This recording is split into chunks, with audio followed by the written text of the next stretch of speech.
Mərhəmətli və rəhimli Allahın adı ilə şübhəsiz ki zikri, yəni Quranı biz nazil etdik.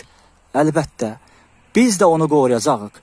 Sosial şəbəkələrdə gündə bir ateist, gündə bir Qurani çıxır. Siz onların təxribatlarına şərh yazdıqda isə onların videoları trendə çevrilir.